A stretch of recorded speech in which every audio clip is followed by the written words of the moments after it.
There's wall-to-wall eulogising about John McCain at the moment.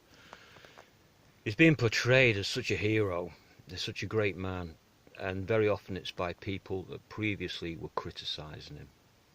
This idea of never speak ill of the dead, I don't think it pertains to people who we spoke ill of when they were alive. How can I put this? He was a pilot who flew in war over Hanoi, which takes a lot of guts.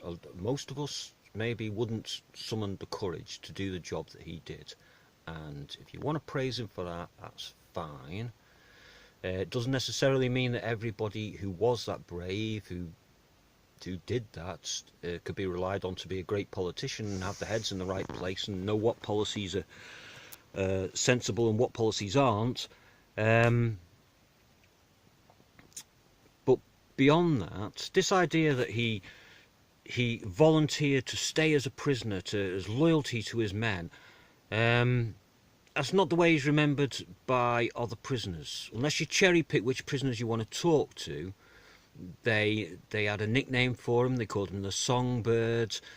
We've heard a recording which only came out finally on the day of his death. People have been talking about this for years, and we've finally heard the evidence.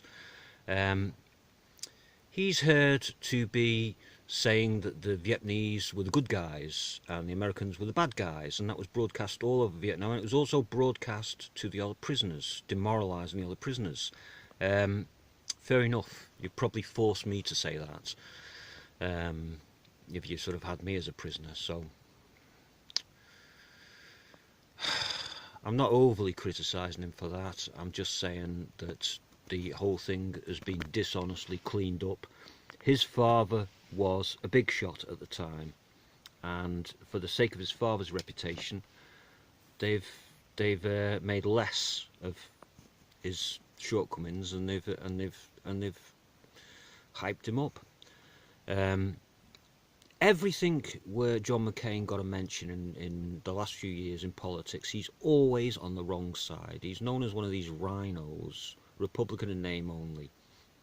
From the minute I heard he had a brain tumour, I was rooting for the brain tumour. As far as I'm concerned, should have tried to save the brain tumour by transplanting it into the brains of Paul Ryan, Lindsey Graham and others.